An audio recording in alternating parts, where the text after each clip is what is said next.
Black patriarch.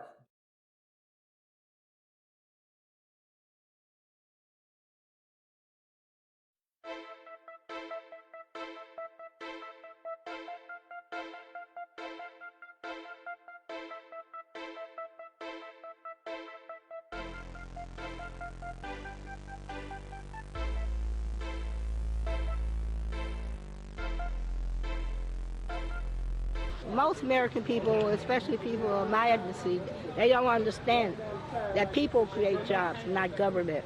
That people create jobs, not government. That people create jobs, not government.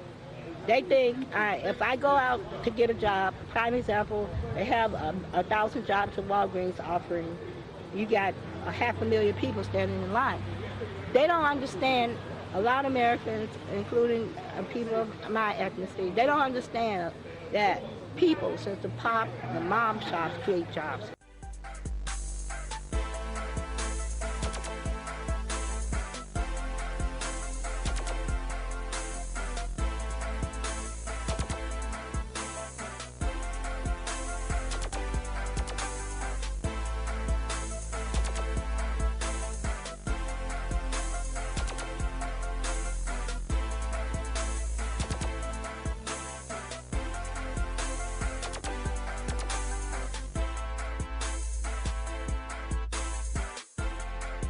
Productivity is an economic term describing the relationship between outputs as compared to inputs needed to produce those outputs. It's a measure of efficiency. Typical inputs are raw materials, labor, and capital assets. Outputs are generally expressed as either revenue or total units of finished goods. Productivity is measured at every level of the economy, from the total economy as a whole all the way down to the individual level. For the economy as a whole, productivity is calculated by dividing the economy's gross domestic product by the total labor hours it took to produce that GDP.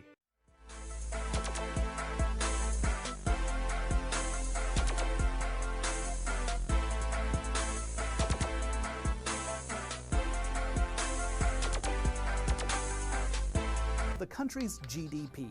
This stands for Gross Domestic Product. GDP is a common measure that's used to roughly represent the size of a country's economy. The way you calculate GDP is both simple as a general principle and complicated in the details. The simple version is that GDP is the value of all the goods and services produced within a country in a given period of time, such as a financial quarter or a year. A country with a large growing GDP might look strong on paper, but what if that number is masking a vast income inequality, a productive economy based on huge amounts of low-wage labor? A simple example would be comparing GDP with population to come up with per capita GDP, which means economic value per person. So, according to the World Bank, in 2013, China's GDP was a massive $9.2 trillion.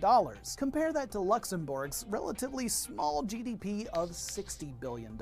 Yet, in that same year, China's GDP per capita was only about $6,800, while Luxembourg's was more than 16 times that at about $110,000. So while China's economy is certainly much larger, it looks like each individual citizen on average is better off in Luxembourg.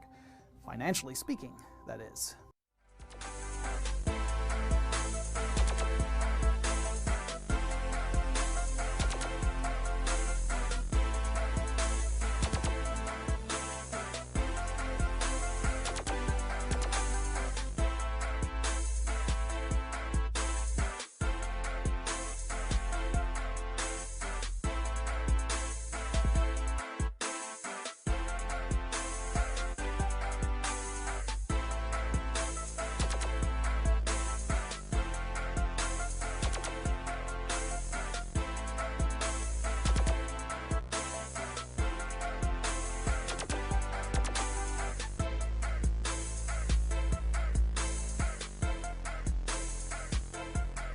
We haven't really talked about why some countries have a high GDP and others have a low GDP.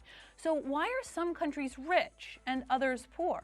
The main reason some countries are rich is because of their productivity, their ability to produce more output per worker per per hour. US workers altogether earn 18 times more per hour than Bangladeshi workers because they're able to produce 18 times more output per hour. US workers today earn 8 times more per hour than US workers 100 years ago because they produce 8 times more output per hour. But not only is the US producing more stuff, it's also producing higher value products. Limitations aside, low productivity remains a fundamental reason why some countries are poor.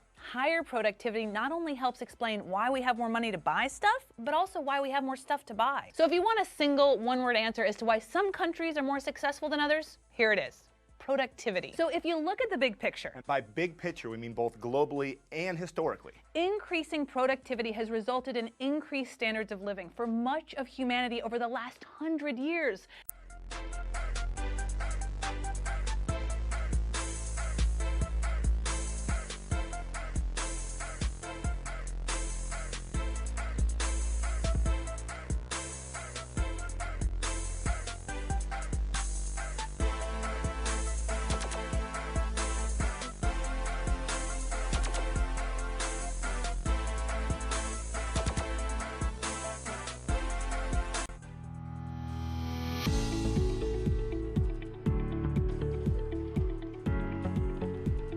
UMass Lowell cultivates startup companies, conducts groundbreaking research, and trains highly skilled workers.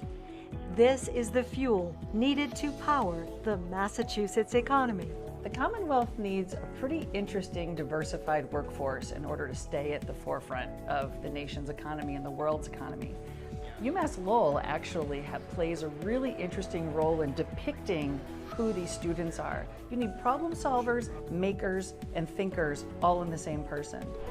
To build the workforce the Commonwealth needs, UMass Lowell has formed stronger partnerships with companies to expand co-op and internship programs.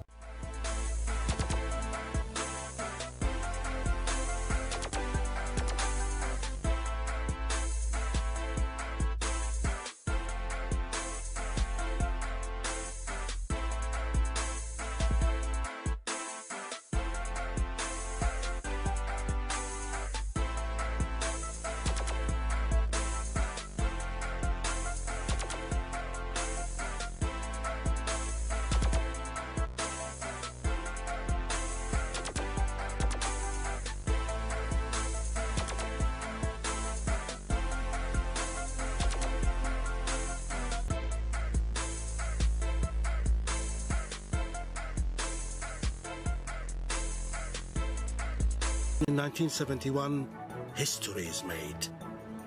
Here under the sea, we discover the treasure of all treasures, the North Field. As you see, the discovery of gas literally transformed our country overnight.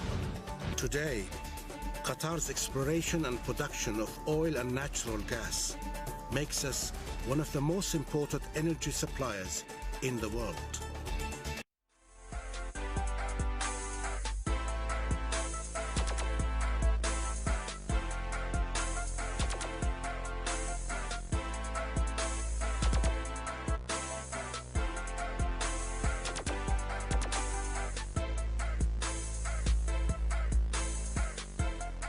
Mauritius is now more than just paradise for holidaymakers. It's an economic success story. The government provides free education right up until tertiary level and free health services for all. A must, it seems, for any developing country that's determined to improve its lot. Critics warn, though, that it is becoming something of a tax haven, a suggestion fiercely denied by authorities.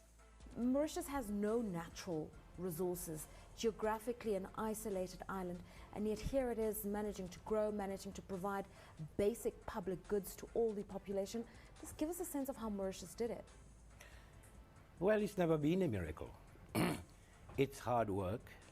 It's pragmatic approach to development. Yeah. We have never been ideological about development. We've been very pragmatic. And maybe precisely because we have nothing, Yeah. except the most important resource, people, that we went the way we went.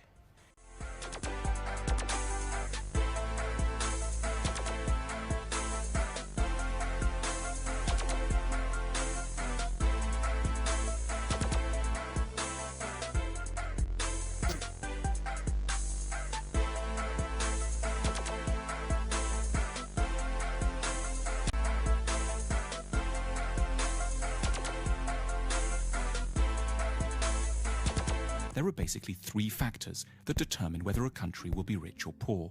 The first is institutions. Institutions are beyond important.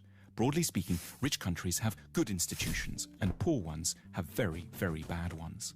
The correlation between poverty and corruption is direct. The richest countries in the world are quite simply invariably also the least corrupt ones.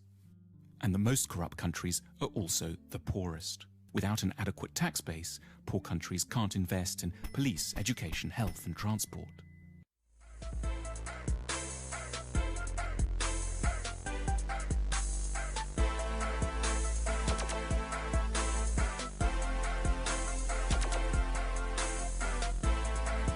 Capitalism means learning how to own and control the land, the business, and the resources, and use other people's labor to enrich yourself and your community.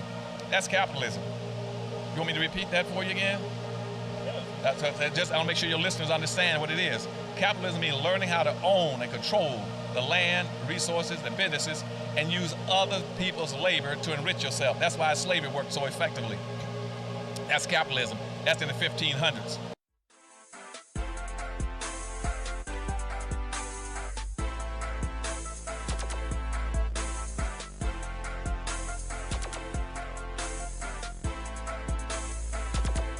So capitalism is an economic system, but it's also a cultural system. It's characterized by innovation and investment to increase wealth. So let's say it's 1200 CE and you're a rug merchant. Just like merchants today, you sometimes need to borrow money in order to buy the rugs you want to resell at a profit, and then you pay that money back, often with interest, once you've resold the rugs. But it only affected a sliver of the population, and it didn't create a culture of capitalism. Another factor was a remarkable increase in agricultural productivity in the 16th century. As food prices started to rise, it became profitable for farmers, both large and small, to invest in agricultural technologies that would improve crop yields.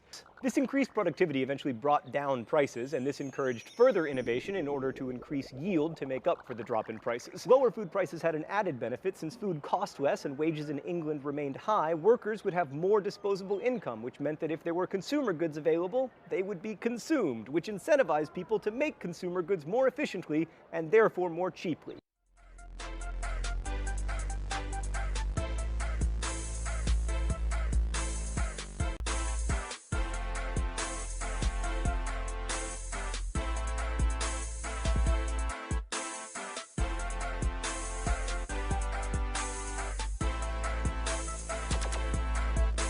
(1670), Delft, Dutch Republic.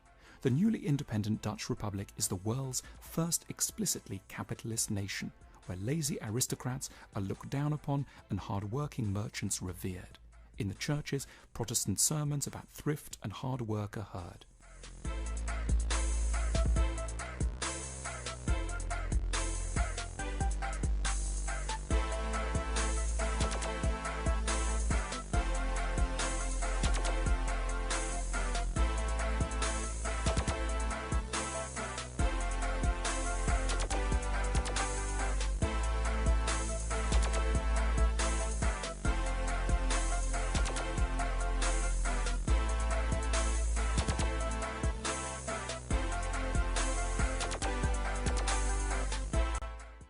Mercantilism is an economic system that was used by European countries in the 15 to 1700s.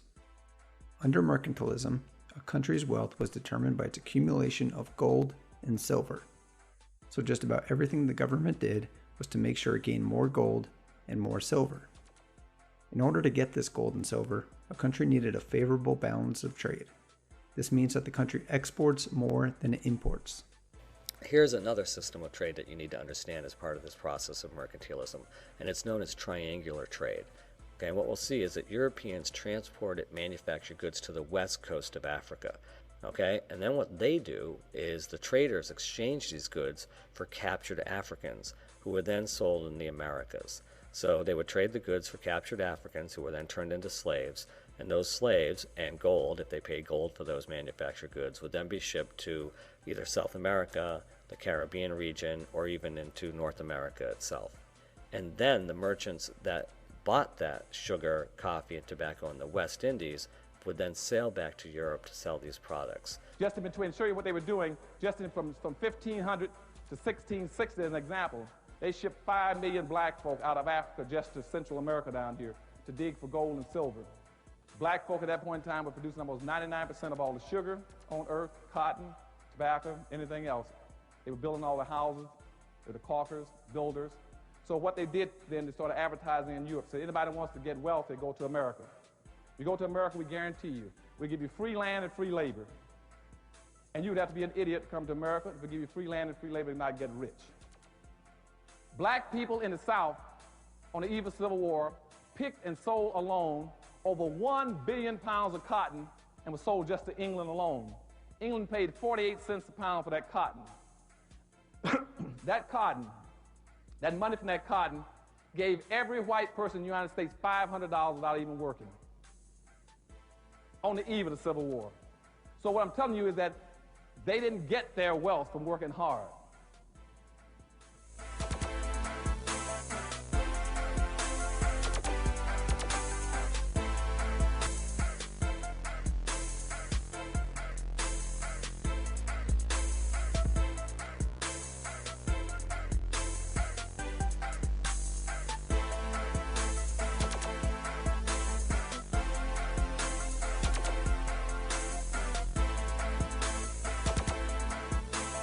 Capitalism began as a result of developments in technology, especially steam power.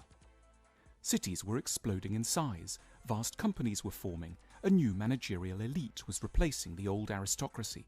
Capitalism is also a cultural system rooted in the need of private investors to turn a profit. So the real change needed here was a change of mind. People had to develop the capitalist values of taking risks and appreciating innovation. Industrial capitalism developed first in Britain in the 19th century. Britain had a bunch of advantages. It was the dominant power on the seas, and it was making good money off of trade with its colonies, including the slave trade. Also, the most important idea that was popularized in England was that men and women were consumers as well as producers, and that this was actually a good thing because the desire to consume manufactured goods could spur economic growth. So this increased productivity also meant that fewer people needed to work in agriculture in order to feed the population. To put this in perspective, in 1520, 80% of the English population worked the land. By 1800, only 36% of adult male laborers were working in agriculture, and by 1850, that percentage had dropped to 25. This meant that when the factories started humming, there were plenty of workers to hum along with them. 1854,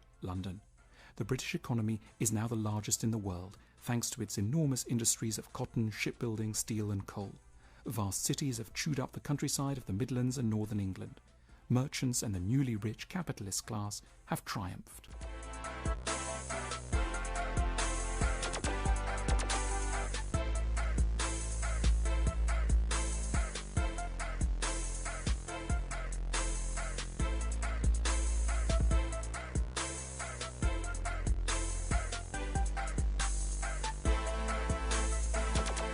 Over the course of the century, you had a couple of things happen. You had, first, education open up dramatically, so that you had larger and larger portions going to college, but not only that, you had a new kind of stratification of how kids went to college. So that Harvard, which used to be a school which had a lot of rich kids and a fair number of smart ones, became a school where you had a lot of smart kids and a fair number of rich ones. And the same thing was going on throughout the educational system.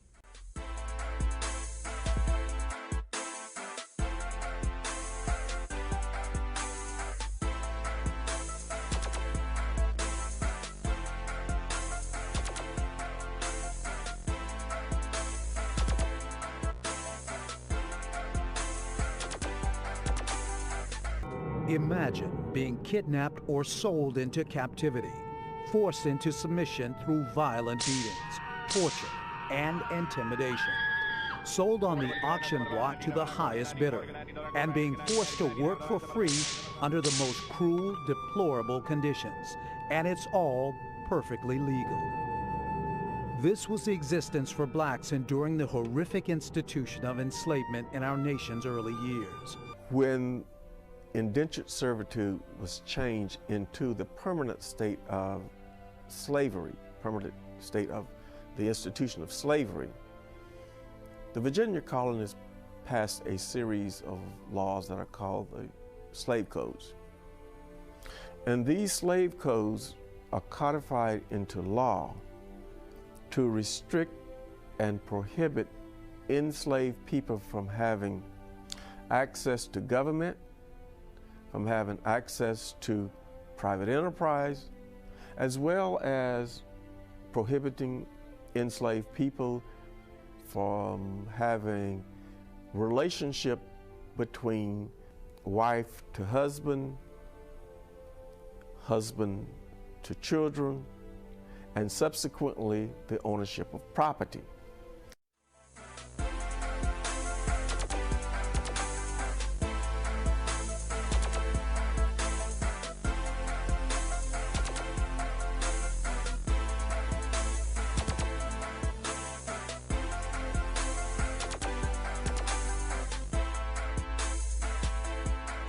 With the end of the Civil War in 1865 and the ratification of the 13th, 14th, and 15th Amendments, slavery was abolished and African Americans were given the right to vote.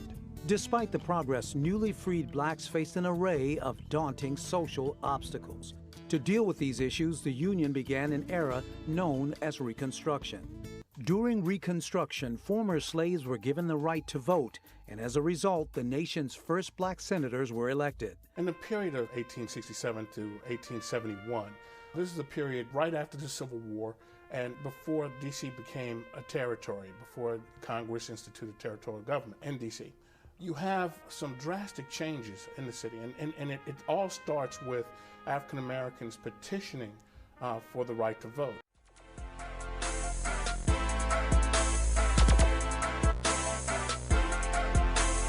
People in that time were Republicans by and large.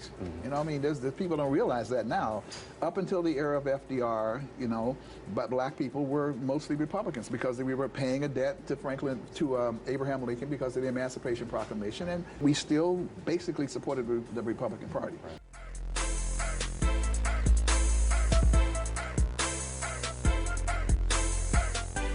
But the advances would not continue.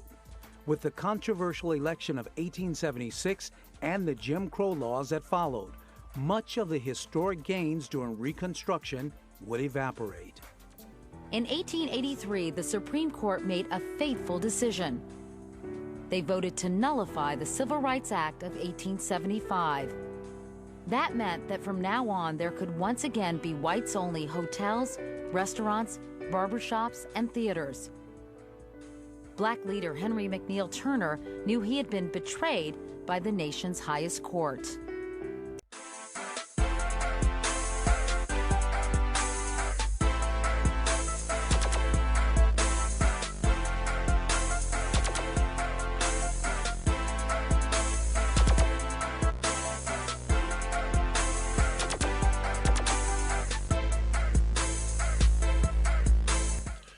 Entrepreneurship is the best game in the world if you understand the system that we live under, the structure.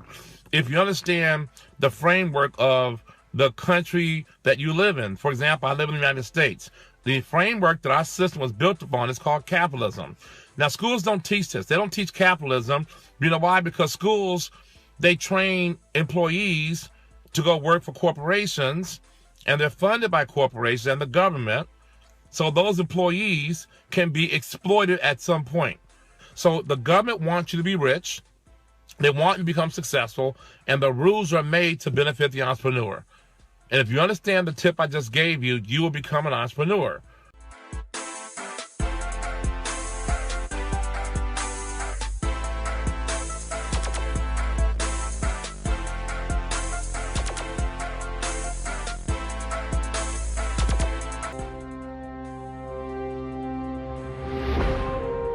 Industry, business, capitalism.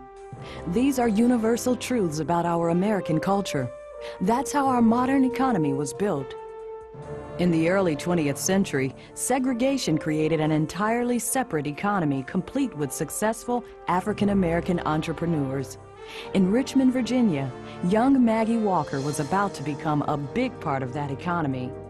This Richmond woman was born into poverty, but valued education, her faith, and hard work above anything else. In 1903, she founded the St. Luke Penny Bank, leading the organization profitably and lifting her community. She also ensured the bank would last for generations by merging with another bank to become Consolidated Bank and Trust. She urged African Americans to start their own businesses, and one of the ways in which she implemented that was starting that bank, the St. Luke Penny Savings Bank, and in that way she was able to provide loans to African Americans so that they could acquire property and start their own businesses, and she saw through to the end that what she was preaching, this African American sustainability, was actually working.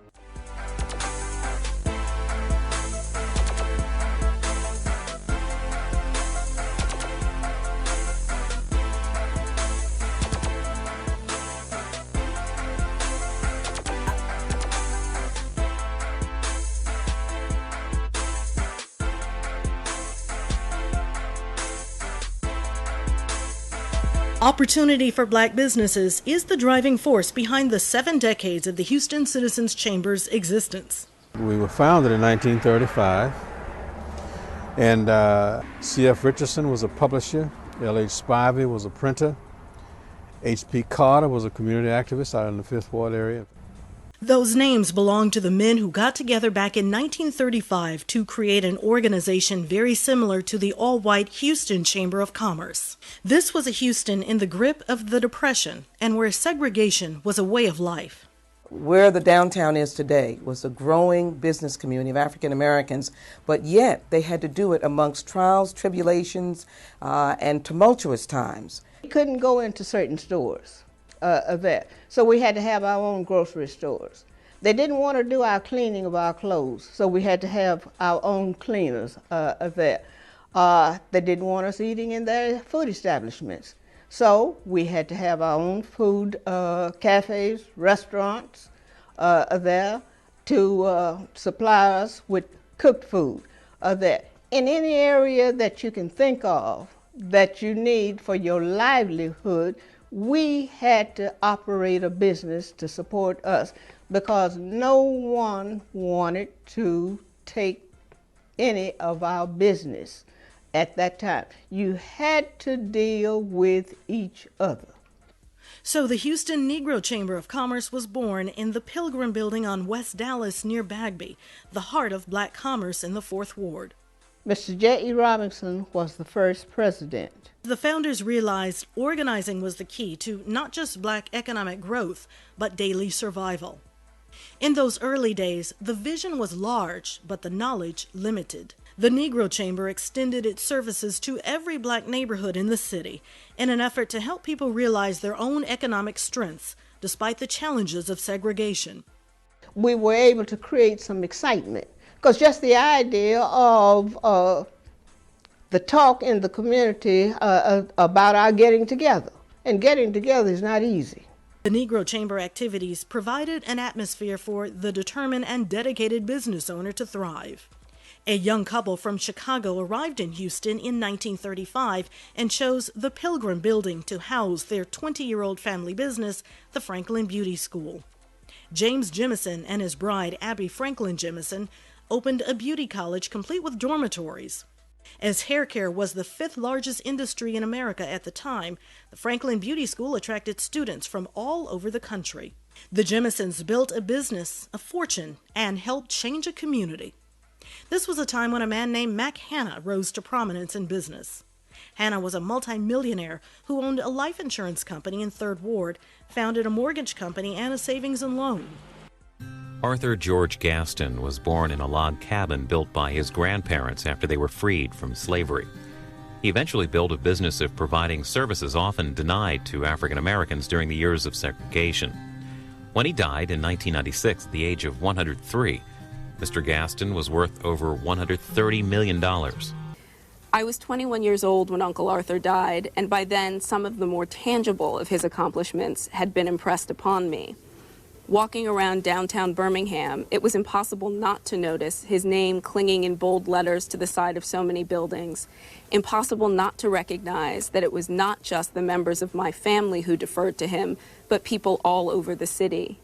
I learned that he had built businesses and that he owned a bank, that he had known Martin Luther King Jr. and had shaken President Kennedy's hand more than once. Though his climb up from the bottom of society was never discussed per se, I began to understand why Uncle Arthur's expectations of us were always so high. Sometimes it seemed impossibly so. There were no excuses in his house or when he was in yours. He and Auntie both made it clear that excellence was the only option. And though their methods could have had precisely the opposite effect, the fact of the matter was that you wanted to be better when you were around them. They made you want to measure up. None of this was accomplished with threats or rewards. It was simply the case that you looked at Uncle Arthur and knew, just knew, that this was a man who had done something big, and it made you want to be big someday too. Back to those early days, my own early days in high school, junior high school, there was no division really between lower class blacks and middle class blacks. Lower class blacks looked up to middle class blacks. You know, they wanted to be just like them. The best example is how much respect blacks had for education and black teachers.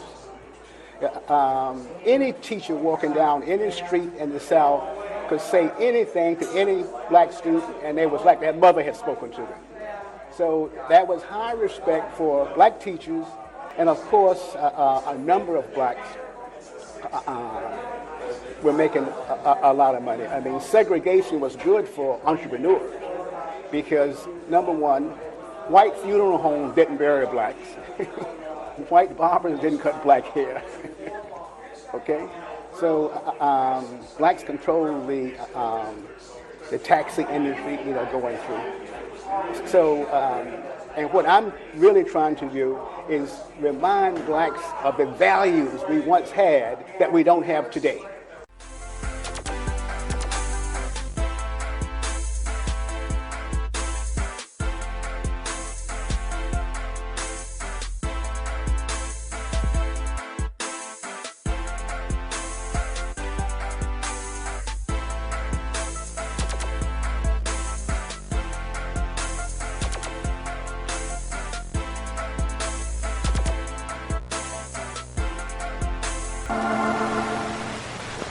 Back on Fayetteville Street again, we are reminded that Hayti is almost completely self-sufficient in her shopping facilities. Hayti is almost completely self-sufficient in her shopping facilities.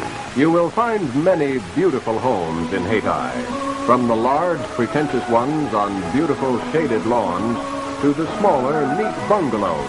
There vibrates a wholesome substantiality which gives this community a fine dignity.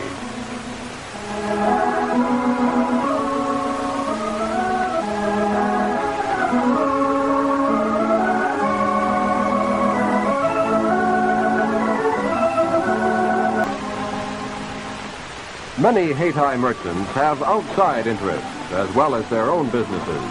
The Baldwin Farm reflects one of them. Here, the ownership of fine horses and hundreds of acres of rich farmland once more establish Negro Durham's substantiality. The Durham Business and Professional Chain, composing a far-sighted group of business and professional men, is keenly interested in the welfare, progress, and improvement of this community. They work diligently for better living conditions, a higher standard of living, increased educational facilities, and a greater school enrollment.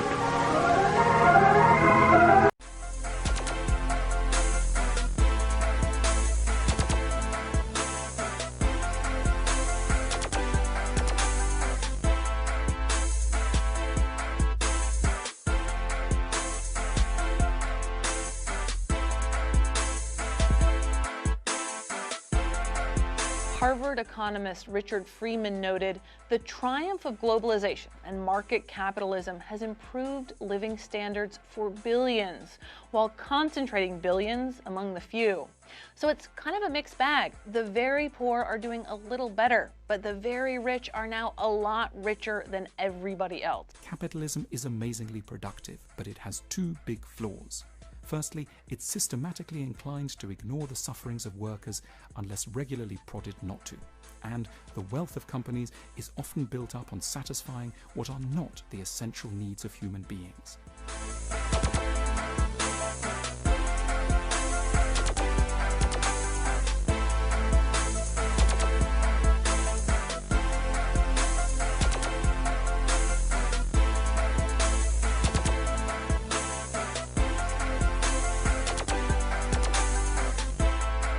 Although he's often considered the father of communism because he co-wrote the Communist Manifesto, Marx was above all a philosopher and a historian. It's just that unlike most philosophers and historians, he advocated for revolution. His greatest work, Das Kapital, sets out to explain the world of the 19th century in historical and philosophical terms. So Marx was writing in 19th century England, and there were two classes that mattered: the workers and the capitalists. The capitalists owned most of the factors of production, in this case, land and the capital to invest in factories. The workers just had their labor. So the class struggle here is between capitalists who want labor at the lowest possible price and the workers who want to be paid as much as possible for their work. Charles Dickens, one of Victorian England's most passionate critics of unrestrained capitalism, publishes a novel, Hard Times.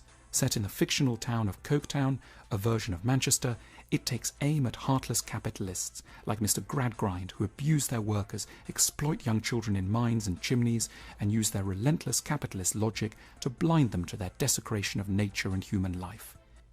Dickens argues that capitalism is evil because it encourages appalling conditions for the producers.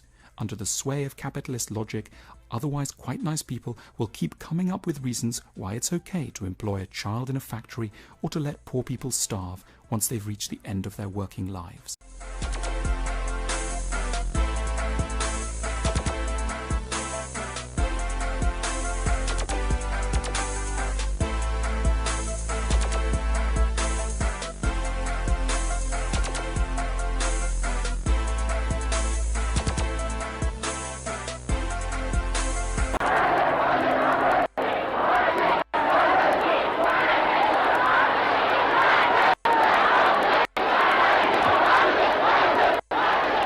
This man, Mao Zedong, brought a country of 540 million peasant people into the modern world. He did it after half a century of war and civil war. He used a mixture of nationalism and communism to bind the people together.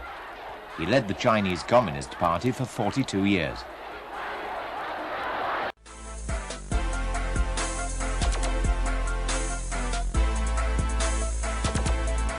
The most common form of communism comes from the work of German philosophers Karl Marx and Friedrich Engels, in what is today known as Marxism.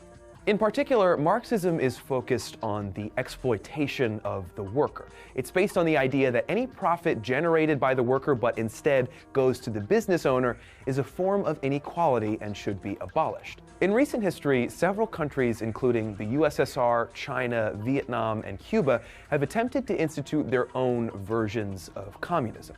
Unfortunately, attempts to achieve this political philosophy have led to lower standards of living, government corruption, and in the case of the USSR, total collapse and failure. A number of reasons have been put forth as to why communism hasn't worked out historically. But the strongest criticism of the philosophy is that communism removes the incentive for people to work harder than they absolutely have to. It also leads to resentment of those who work less hard but receive the same. In general, communism is described as being great in theory while disastrous in practice.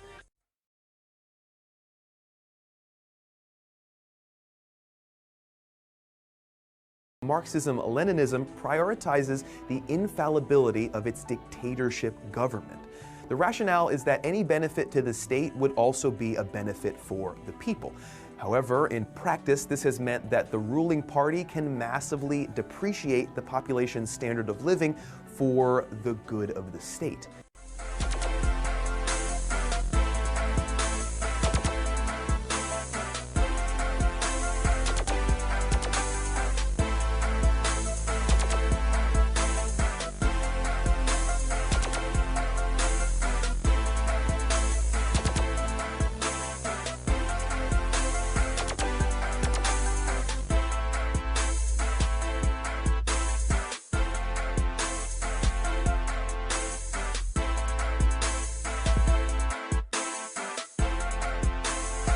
What do Scandinavia, Bernie Sanders, and the Soviet Union have in common? Well, arguably the most misused theory of all time, socialism. A social democracy generally prioritizes improving quality of life through equal rights and opportunities, bolstered by a state-run welfare system and on top of a capitalist economy. In the U.S.'s capitalist society, high-quality education is expensive, meaning that those who can afford it are generally given better opportunities. Those who can't are forced to compete at a material disadvantage. This leads to class inequality, not on the basis of talent or ability, but on generational wealth. In countries like Finland, where high-quality education is free, everyone is given the same opportunity to succeed or fail, regardless of their financial status. If that sounds a bit idealistic, that's because it's supposed to. Early socialism was predicated on the idea that if we could eliminate classes and have true societal equality, it would be a utopia.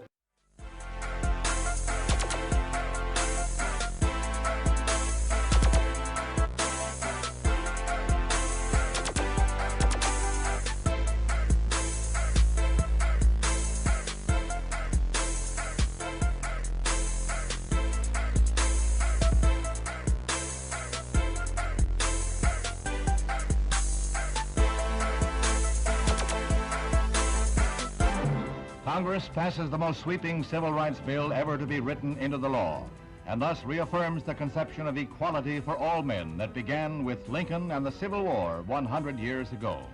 5 hours after the House passes the measure, the Civil Rights Act of 1964 is signed at the White House by President Johnson. Before an audience of legislators and civil rights leaders who had labored long and hard for passage of the bill, President Johnson calls for all Americans to back what he calls a turning point in history.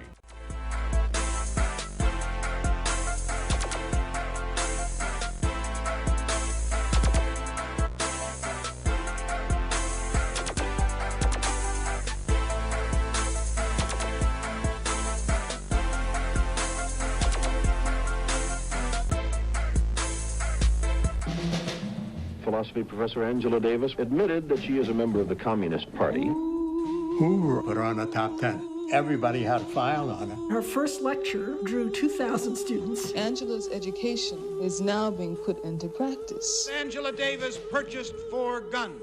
There is a conspiracy in the land. It's a conspiracy to wipe out the black community as a whole. Racism is an excuse used for capitalism. And we know that racism is just it's a byproduct of capitalism. Everything would be all right if everything was put back in the hands of the people. And we're going to have to put it back in the hands of the people. Mr. Fred Halstead and Mr. Paul Boutel are running respectively for President and Vice President of the United States on the Socialist Workers' Party ticket. Mr. Halstead is by profession a cloth cutter. He has been active all of his life in the trade union movement and active as a participant in the socialist newspaper, The Militant.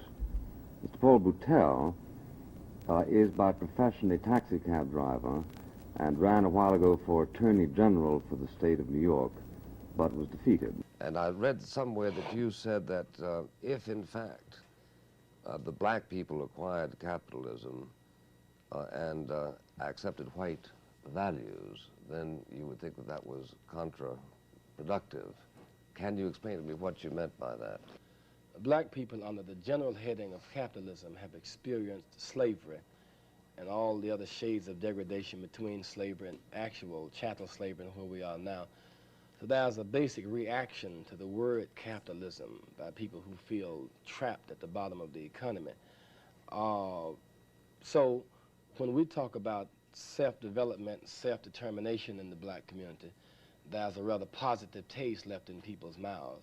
When one talk about capitalism, people say we don't want to deal with the system that has suppressed folks and us out. So we tend not to use the terminology.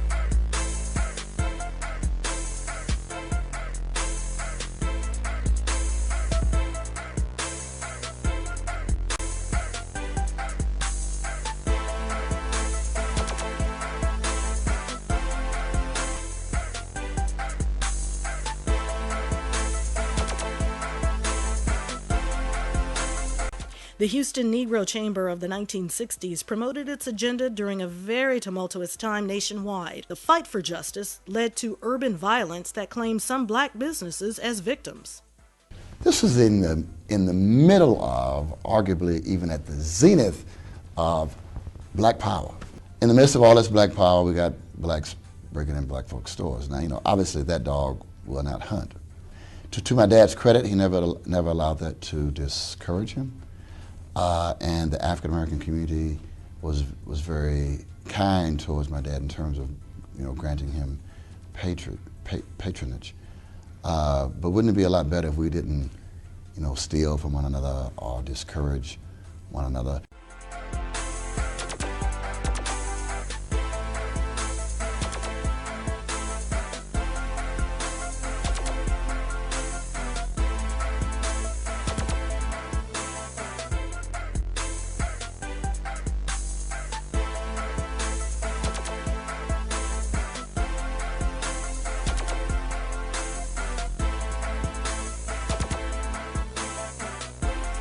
Rising crime in historically black neighborhoods and the intoxicating feeling of freedom as Jim Crow crumbled led to widespread relocation of African Americans to the suburbs, a flight that eventually decimated the bustling black commerce centers of West Dallas, Lyons, and Dowling streets, and left the community figuring out how to rebuild itself economically.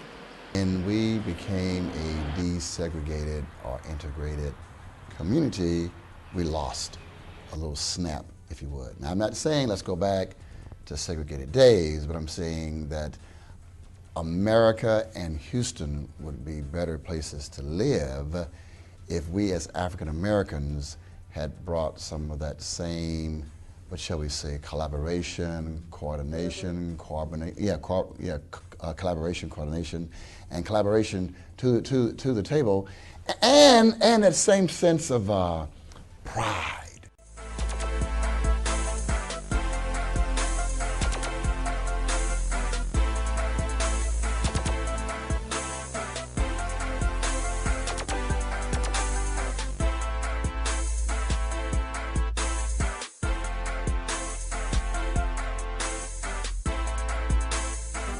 Negro customers can no longer be pigeonholed.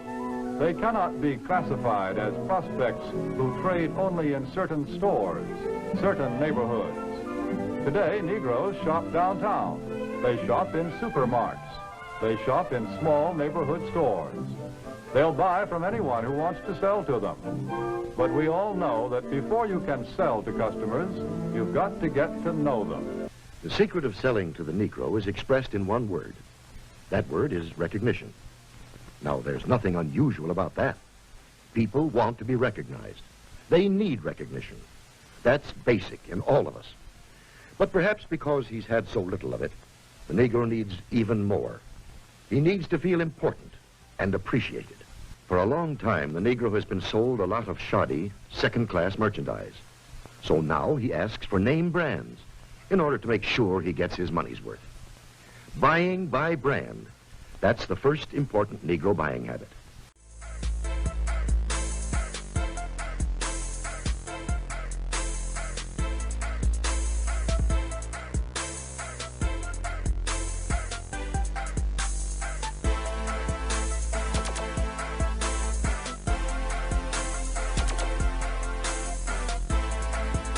Former Michigan City man Richard Hatcher became one of the first two black mayors ever elected in major cities. He and Carl Stokes of Cleveland were elected the same day. And the next New Year's Day, Hatcher took over, held his first official news conference announcing his cabinet. And I will faithfully discharge. And I will faithfully discharge the duties of the office of mayor. The duties of the office of mayor. In and for the city of Los Angeles. In and for the city of Los Angeles. According to the best of my ability. According to the best of my ability. So help me God. So help me God.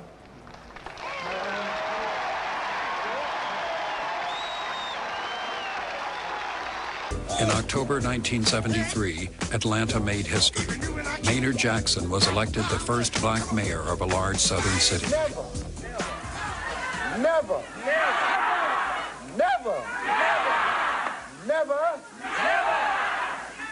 never shall I let you down. By a narrow margin, Carl Stokes had been elected mayor of America's 10th largest city. Those of us who were Polish, Hungarian, Negroes, Germans, Irish, all Jewish, yeah. Yes, Jewish.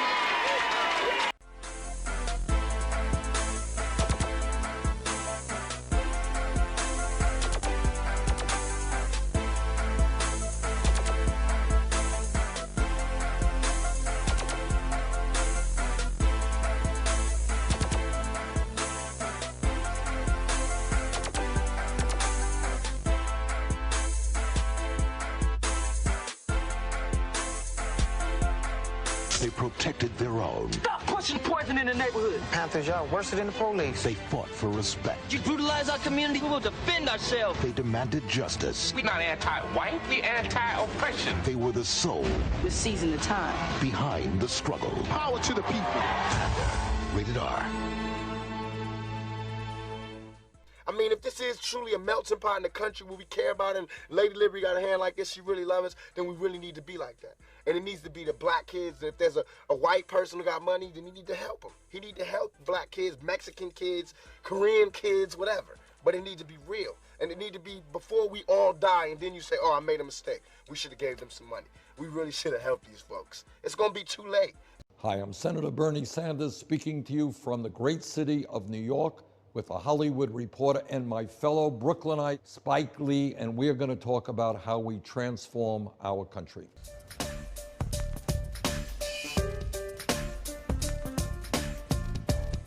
When they started the purge against communism in this country and against the voice of those who saw hope in a design for socialist theory and for the sharing of wealth and for the equality of humankind, when we abandon our vision and vigils on that topic, I think we sold out ourselves. Let's talk about your relationship with Venezuelan President Hugo Chavez.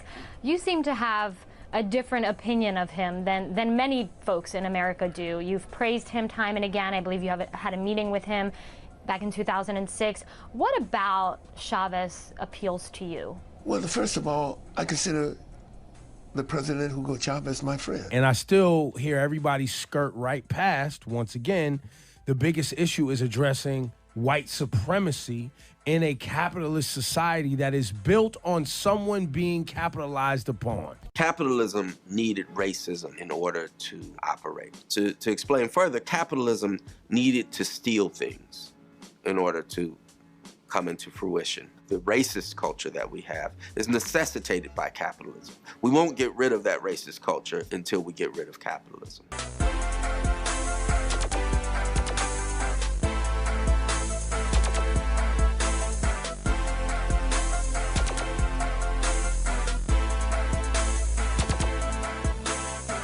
I believe a lot of this goes back to when black Americans accepted this liberal premise that we're not accountable for anything.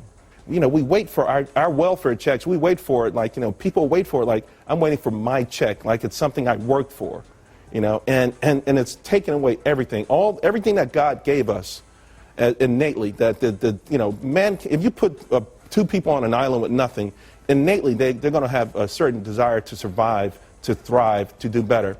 All of that's suppressed in our community.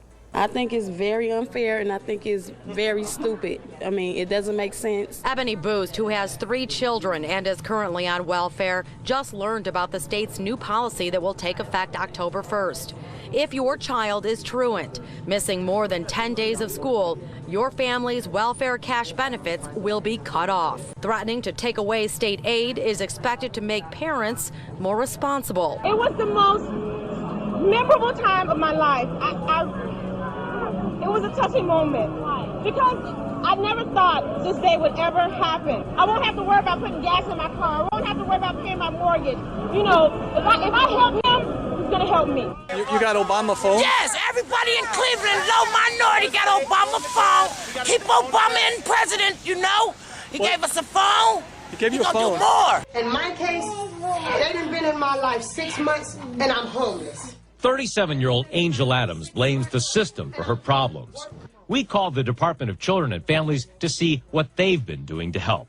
DCF says Hillsborough Kids Incorporated has been helping by paying Adams rent, even providing her furniture. Adams says it isn't enough. Somebody needs to pay for all my children and mine and Gary, all our suffering, all our pain. Somebody needs to be held accountable, and they need to pay.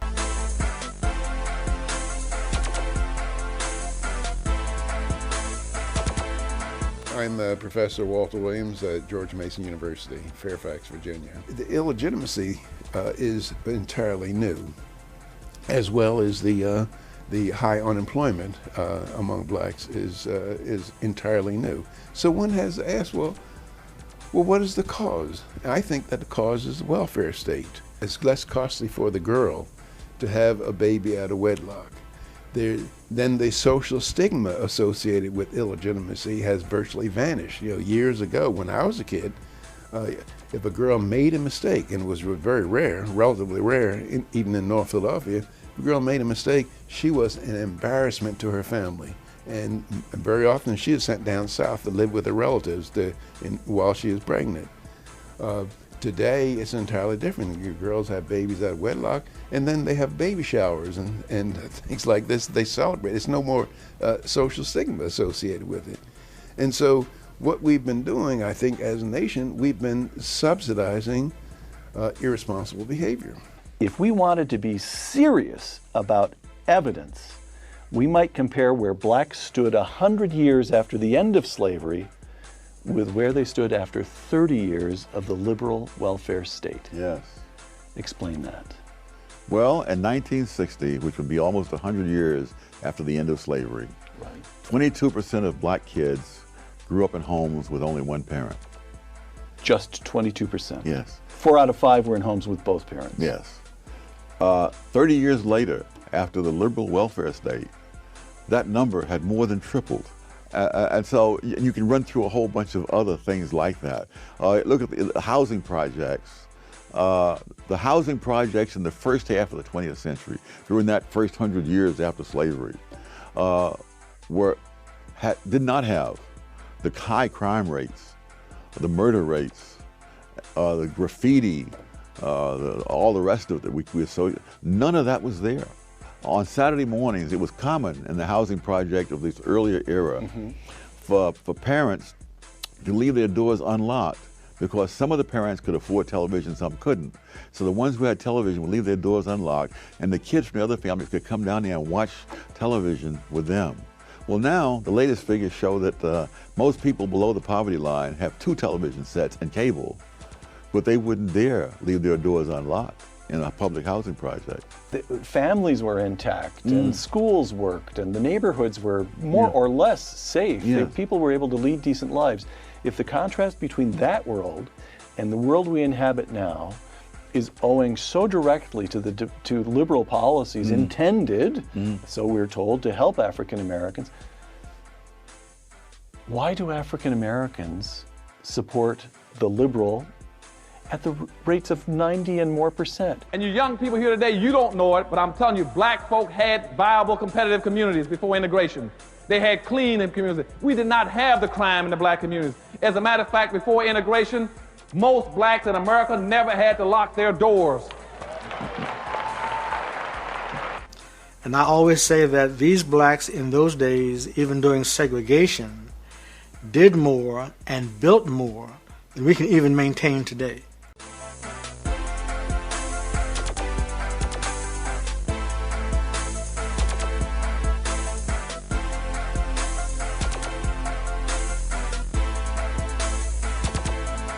What are the 5 biggest issues facing blacks in America? Here's my list. Problem number 5, the victim mentality. Nothing holds someone back more than seeing himself as a victim. Why? Because the victim is not responsible for his situation. Everything is someone else's fault. And the victim sees little chance of improving his life. How can he get ahead if someone is holding him back? All this makes the victim unhappy, frustrated, and angry. This is how too many blacks see themselves, as victims. So much so that their victim status becomes their primary identity and their ruling ideology. I call it victimology. Unfortunately, many black churches preach this victimology. Many black parents pass it on to their children, inner city schools teach it to their students, and the black media reinforce it. Meanwhile, the NAACP and other black grievance groups fundraise on it. Because we're descendants from slaves, that, you know what, it's okay, it's not your fault. You're a victim, it's okay. And they've created this sort of pull, you know, it's not just a physical ghetto I'm talking about, but a mental sort of barrier.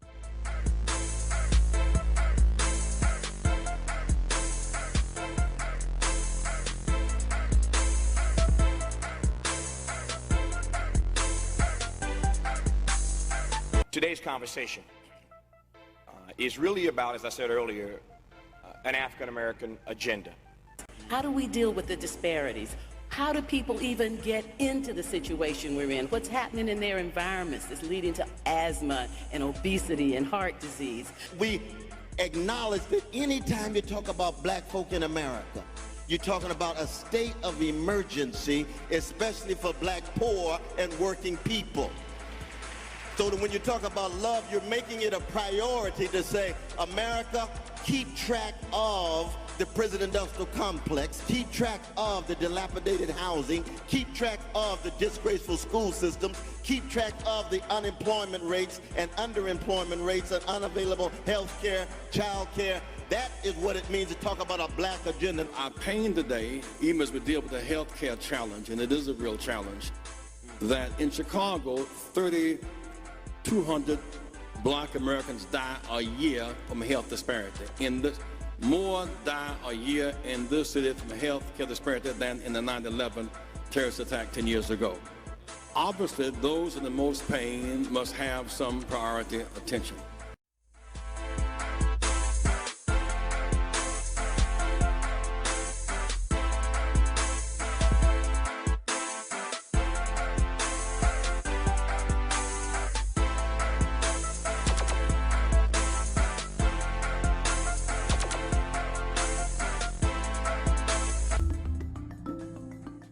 Hi, I'm Laura Flanders. Today on the show, a conversation about capitalism and white supremacy with two brilliant minds, Dr. Cornel West and Professor Rick Wolff.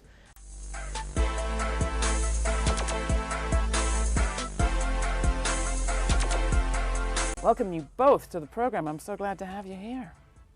Blessed to be here. You've been revisiting old masters. I know because we did a panel together about Tom Paine. You're doing another panel with Gail Dines and Chris Hedges. Cornell can't make it, but talking about Marx. But Marx was a German writing about industrialism in 19th century Northern Europe. Is that relevant to people here in the States in the 21st century, especially African American people? I think it's very relevant. Karl Marx was one of the great prophetic figures of the 19th century because he had an analysis of capitalism that kept track of the precious humanity of working people and poor people. No one can deny under global capitalism that there's been an escalation of oligarchs, of plutocrats. No one can deny that big banks and big corporations do not dominate government. No one can deny that working people are not benefiting to the degree to which hedge fund folk are, Wall Street people are, so that wealth inequality and all that goes with it has to be, one has to come to terms with it. So in that sense, Marxist analysis is probably the most indispensable form of analysis to make sense of a highly financialized monopoly capitalism in our day.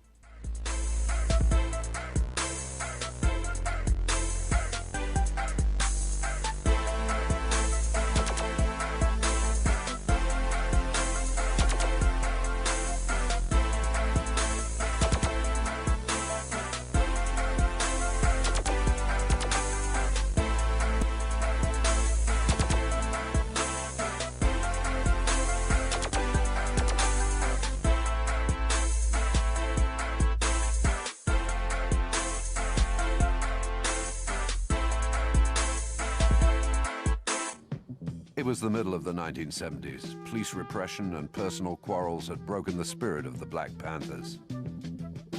The militants were going home. Everyone was trying to find their place in society, a society where they may have been electing the first black mayors, but where for most American blacks, recession was ravaging the big cities and destroying communities. Yourself on Skag and skip out for beer during commercials because the revolution will not be televised. Among the leaders of the civil rights movement, the energy of soul power had given way to bitterness.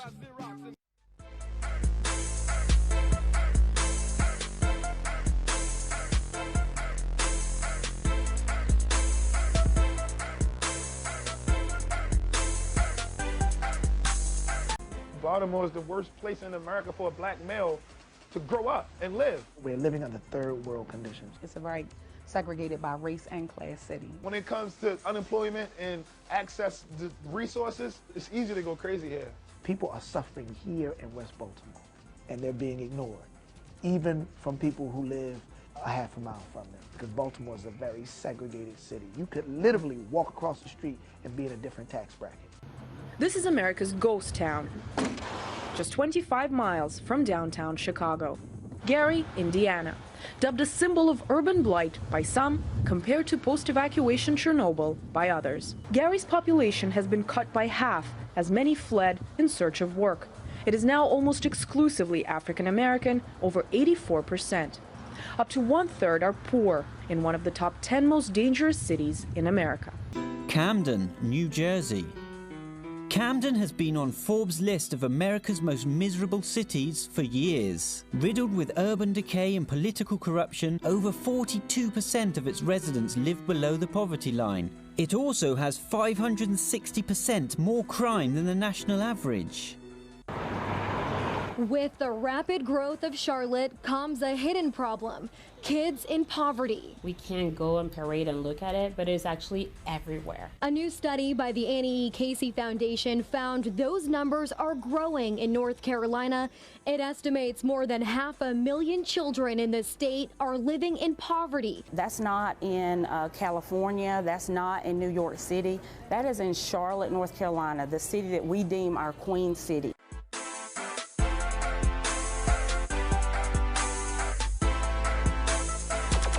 In Detroit, blacks aren't just the majority, they're the authority. They run the police, the courts, the schools, and City Hall. But black political power hasn't meant black economic prosperity.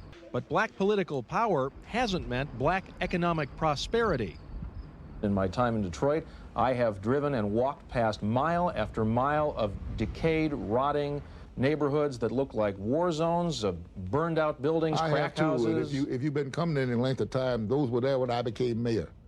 And a whole lot of that's been restored.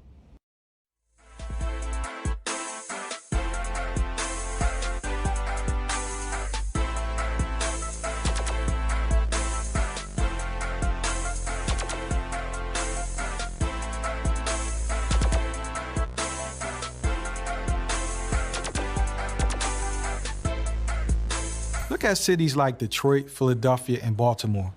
They've been run by progressive Democrats for decades.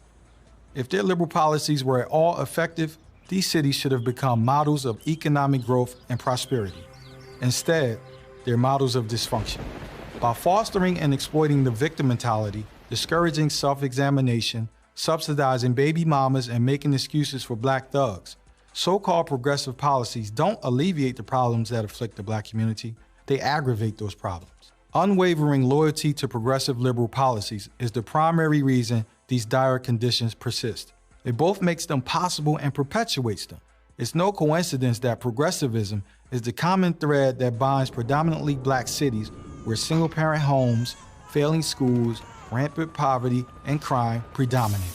If we look back over history, when the Congress was controlled by the Democrats for 40 consecutive years, if we look at the control what has happened in black America, we saw greater poverty. If we take the statistics from 1970s to the 21st century, what we see very clearly is that poverty has gone from 11% to 15%. These are classic examples that the policies of the left have not worked. I lived in Philadelphia for a while, and it's a great city, a really, truly great city. But it is a city that has enslaved itself with socialism and corruption like I haven't seen. Why is it, sir, that some of our Washington, D.C., Detroit, Philadelphia, our biggest cities are enslaving themselves? Well, most of the inner cities are run by black liberal Democrats. The mayor, for the most part, are black. The police chiefs are black. City council men and women are black. And yet, the cities are out of control. Black-on-black crime out of control. 70% of black babies born out of wedlock nationwide. And in the state of Indiana, 80% of black babies are born out of wedlock. And it is because of socialism. Most black Americans, not all, but most black Americans have a socialist mentality. And one of the big mistakes that black Americans made was to elect politicians, especially liberal politicians, thinking that it was going to enhance their lives. They thought that if they had black Democrats in control of the city, somehow or another, the black life would get better.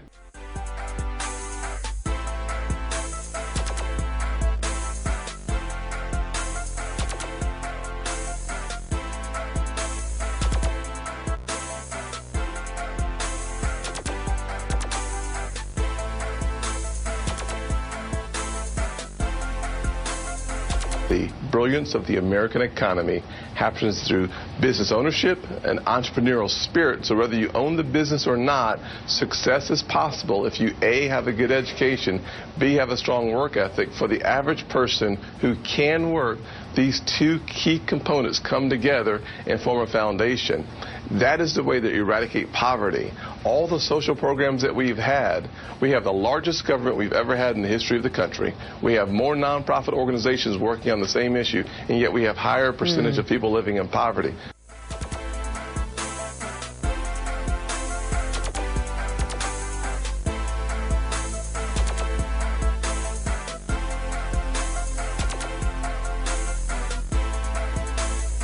W.B. Du Bois says capitalism is like having 4 years of corn. You eat, save, and sell, and use the seeds for next year's planting. That's capitalism. Where in there, where you see blacks selling, producing, okay, and using seeds for next year's harvest? Do you see me in either one of those definitions? I mentioned anything about social integration? Did I mention anything about civil rights? We've spent most of our lives focusing politically on things that are non-inheritable. See, when the civil rights movement started, you talking about your integration years. Is you a product of an integrated generation? What did your generation focus on? You focus on welfare, food stamps, public housing, okay, civil rights, social integration, preferential treatment, getting a job. How do you inherit those things? What is there to inherit?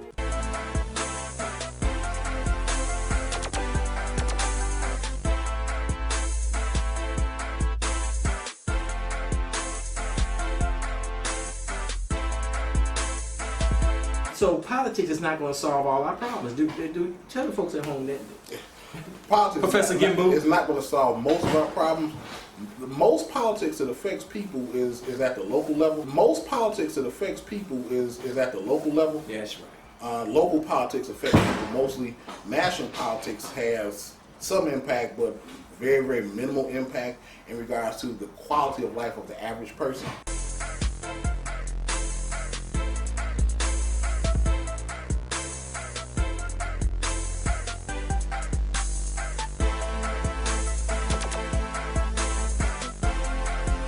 Here it is. Here's the system, right?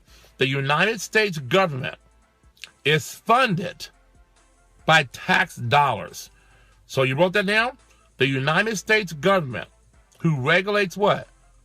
The economy, is funded by tax dollars. It is not a private entity. It is a public entity. Now, the United States government, contrary to what you believe, is actually you. It's not the president. It's not Congress. It's not the House of Representatives. You understand it? It's not the lawmakers. The government is you.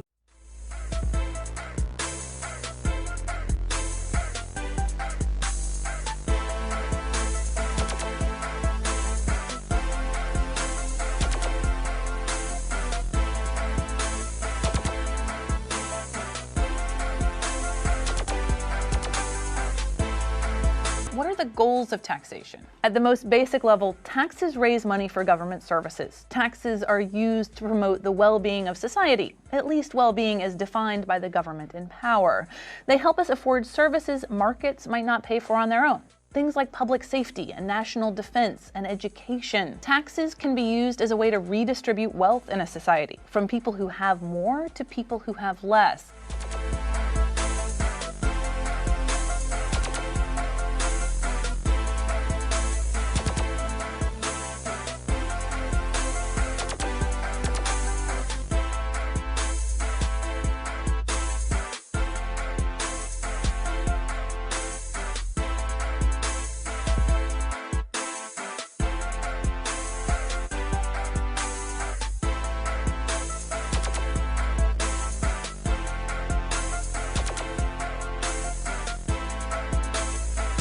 Job insurance means just what it says. As part of the Federal Social Security Act, it was backed by all parties in Congress and passed by an overwhelming majority. It was signed by President Roosevelt and became law on August 14, 1935. Throughout the land, industry and labor joined in this new attack on unemployment and insecurity. This administration today, here and now, declares unconditional war on poverty in America.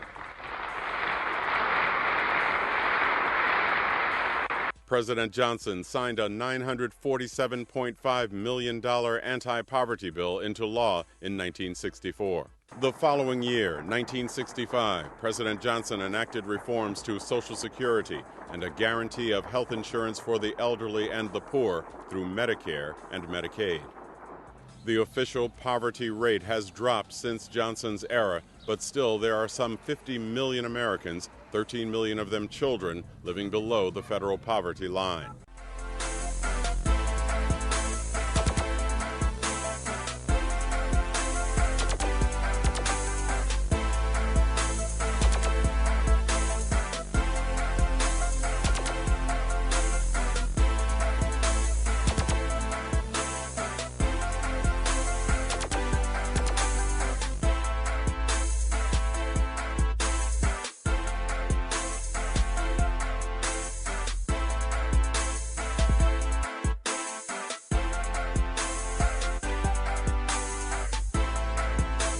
Fair housing for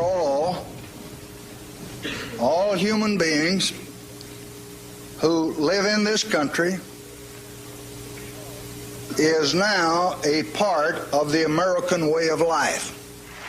In 1968, President Johnson signed the Fair Housing Act. For the first time, racial language was removed from federal housing policy. Non-white families began moving into traditionally white communities in numbers. The Frisbees moved from Queens to suburban Roosevelt, only a few miles from Levittown. When I moved into a neighborhood, I thought it would stay intact the way it was. On the street that I moved on when I moved there, it was predominantly white. Within 2 years, it was predominantly black.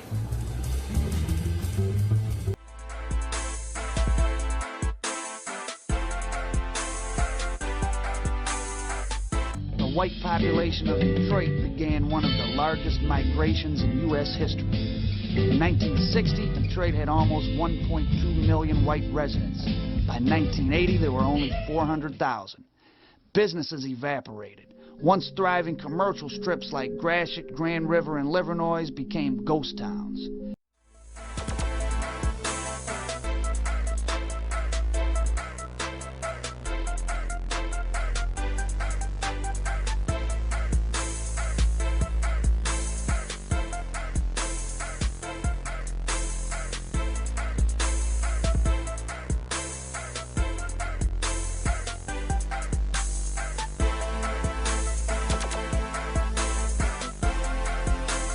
Limits to what the government can do to help beyond providing a level playing field. This is another mentality that came out of the Great Society program, where Johnson said, equality of opportunity is not enough. We need equality of results.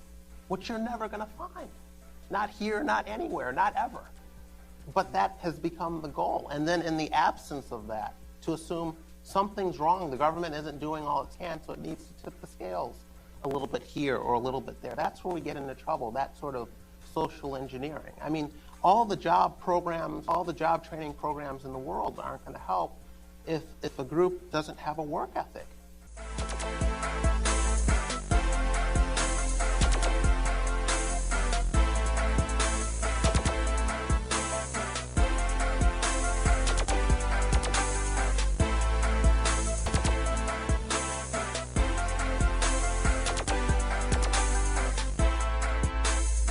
Denmark's model offers a mix of free market capitalism with cradle-to-grave benefits, including free health care, college tuition, retirement, child care, and sick days. Part of their success has been build globally competitive companies. Part of their success has been build globally competitive companies and sell around the world, use those resources to fund these big social welfare systems.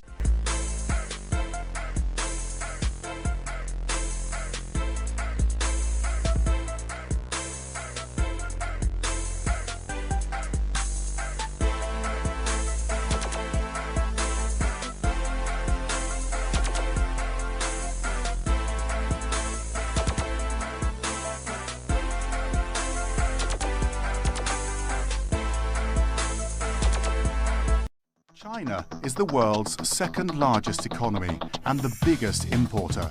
But 40 years ago, it was a poor, largely rural nation, with at least 30% of its population living in poverty. That started to change in 1978, when China launched major economic reforms. The first were agricultural. Farmers were allowed to sell their surplus crops on the open market. Success in agriculture and more open trade led to the privatization of other state-owned enterprises. In 1980, it created 4 special economic zones to encourage foreign direct investment. As the economy opened up to the outside world, companies flooded into China to build factories and take advantage of cheap labor. Stock markets in Shanghai and Shenzhen opened in 1990. Economic growth boomed the following decade, averaging 10% a year. More than 500 million people have been lifted out of poverty since China's economic reforms began. It's been called an economic miracle, and one the global economy has come to depend on.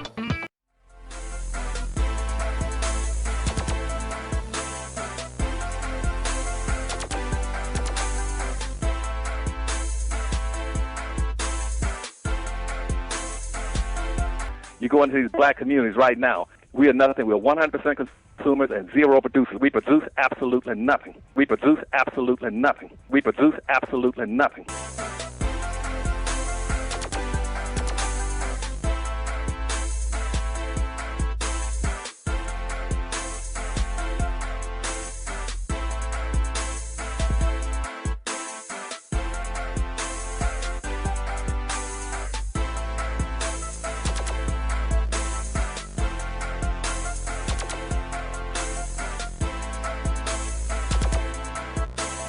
Black patriarch